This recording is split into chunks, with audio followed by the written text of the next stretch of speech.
बिहार और बंगाल में होने वाले विधानसभा चुनाव से पहले और उपराष्ट्रपति चुनाव की गर्मी के बीच दिल्ली में राहुल गांधी के घर पर एक डिनर पार्टी ने पूरे सियासी माहौल को हिला दिया।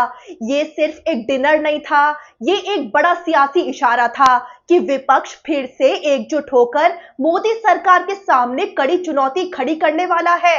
दरअसल विपक्ष की एकजुटता से मोदी सरकार को बड़ा झटका पहले ही देखने को मिल चुका है। लोकसभा चुनाव 2024 में मोदी सरकार ने सत्ता की हैट्रिक तो लगा ली, लेकिन बीजेपी बहुमत के जादुई आंकड़े से पीछे रह गई थी और सरकार बनाने के लिए सहयोगी दलों का सहारा लेना पड़ा। लेकिन लोकसभा चुनाव के बाद हरियाणा और दिल्ली विधानसभा चुनाव में इंडिया ब्लॉक के घटक दल बिखर गए। हर कोई अपनी ढपली बजा रहा था, अपना राग गा रहा था। ममता बनर्जी और केजरीवाल की तो कांग्रेस से खटास खुलकर सामने आई, लेकिन एक साल बाद बिखरा हुआ ये गठबंधन फिर से एकजुट होकर एक्टिव हो गया है। अब समझते हैं राहुल गांधी का ये डिनर डिप्लोमेसी मास्टर स्ट्रोक। तो राहुल गांधी ने वोटर लिस्ट में धांधली के बड़े सबूत पेश किए, चुनाव आयोग और बीजेपी की मिली भगत के आरोप लगाए और ये तक आरोप लगा दिया कि इसी के जरिए नरेंद्र मोदी प्रधानमंत्री बने हैं। उन्होंने बाकायदा प्रेस कॉन्फ्रेंस करके वोटर लिस्ट दिखाई, जिसमें कई डुप्लीकेट वोटर्स हैं, कई में फेक और इनवैलिड एड्रेस डाला हुआ है, कई बिना फोटो के हैं या इनवैलिड फोटो वाले वोटर्स हैं, कहीं एक ही पते पर बहुत सारे वोटर्स रजिस्टर्ड हैं और फॉर्म 6 का दुरुपयोग भी राहुल गांधी ने दिखाया है। इसी बीच राहुल गांधी ने अपने आवास पर डिनर पार्टी रखी, जिसमें 24 पार्टियों के 50 से ज्यादा नेता शामिल हुए। इसमें समाजवादी पार्टी, आरजेडी, शिवसेना, डीएमके, एनसीपी, सीपीआई के नेता और कांग्रेस की आलोचक ममता बनर्जी की टीएमसी भी मौजूद रही। अब बिहार और पश्चिम बंगाल विधानसभा चुनाव और उपराष्ट्रपति चुनाव से पहले इस बैठक के बड़े राजनीतिक मैसेज निकल रहे हैं। मीटिंग में मोदी सरकार के खिलाफ संयुक्त रणनीति तैयार की गई। बैठक में 3 बड़े फैसले हुए।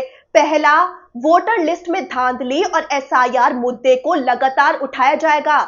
दूसरा, उपराष्ट्रपति चुनाव के जरिए संयुक्त उम्मीदवार उतारा जाएगा और तीसरा, बिहार और बंगाल विधानसभा चुनाव से पहले पूरे दमखम के साथ प्रचार किया जाएगा। आपको बता दें कि राहुल गांधी 17 तारीख से बिहार दौरे पर भी जाएंगे, जहां आरजेडी और माले के साथ मिलकर एसआईआर और चुनावी धांधली के मुद्दे पर बड़ी जनसभा करेंगे। अब आते हैं उपराष्ट्रपति चुनाव पर, जो विपक्षी एकता का प्रदर्शन बनने वाला है। जगदीप धनखड़ के इस्तीफे के बाद 9 सितंबर को उपराष्ट्रपति चुनाव होने हैं। भले ही बीजेपी के पास बहुमत है, लेकिन कांग्रेस और इंडिया ब्लॉक इस चुनाव को विपक्षी एकता का शोकेस बनाने की तैयारी में है। इस बार 2022 जैसी गलती ना दोहराने का वादा किया गया है। 2022 में मार्गरेट आल्वा को उम्मीदवार बनाया गया था और टीएमसी ने समर्थन नहीं दिया था। सूत्रों के मुताबिक इस बार संभावना है कि कांग्रेस किसी गैर कांग्रेसी नेता को भी उम्मीदवार बना सकती है, ताकि सभी पार्टियों को एकजुट रखा जा सके। मल्लिकार्जुन खड़गे ने भी बयान दिया है कि उपराष्ट्रपति का नाम इंडिया ब्लॉक सामूहिक रूप से तय करेगा। तो एक तरह से उपराष्ट्रपति चुनाव के जरिए विपक्ष अपनी एकजुटता को पेश करेगा। वहीं आपको बता दें कि पिछले साल ममता बनर्जी, अरविंद केजरीवाल और अखिलेश यादव ने खुले मंच से राहुल गांधी को इंडिया ब्लॉक का चेहरा मानने से इनकार कर दिया था, लेकिन इस बार ममता की पार्टी डिनर में मौजूद थी। अखिलेश भी पहुंचे, शरद पवार और फारूक अब्दुल्ला जैसे दिग्गज भी दिखे। आम आदमी पार्टी भले ही डिनर में नहीं आई, लेकिन एसआईआर के मुद्दे पर राहुल गांधी के साथ खड़ी है। ये माहौल संकेत देता है कि पुराने मतभेद पिघल रहे हैं और मोदी सरकार के विरुद्ध राहुल गांधी के लीडर बनने की संभावनाएं बढ़ रही हैं। अगले 3 महीने में बिहार विधानसभा चुनाव है। 2026 में पश्चिम बंगाल और तमिलनाडु में भी चुनाव होंगे। बिहार में विपक्ष पहले ही मजबूत तालमेल की कोशिश कर रहा है।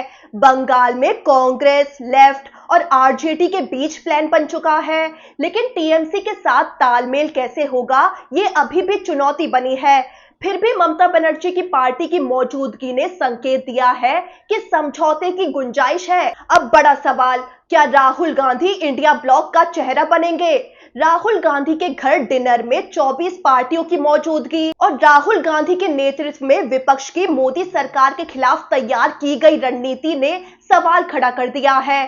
क्या राहुल गांधी अब आधिकारिक तौर पर इंडिया ब्लॉक के नेता बनने की ओर बढ़ रहे हैं? तो भले ही इसका ऐलान नहीं हुआ है, लेकिन माहौल देखकर लगता है कि इस बार विपक्ष सिर्फ फ्लोर कोऑर्डिनेशन तक सीमित नहीं रहना चाहता, वो मोदी सरकार को सीधी चुनौती देने के लिए तैयार है। राहुल गांधी के चुनाव में धांधली के आरोप ने वैसे ही तहलका मचाया हुआ है और राहुल गांधी की छवि को मजबूत किया है और हो सकता है कि 2029 के लोकसभा चुनाव के लिए राहुल गांधी के नेतृत्व में इंडिया गठबंधन आगे बढ़े।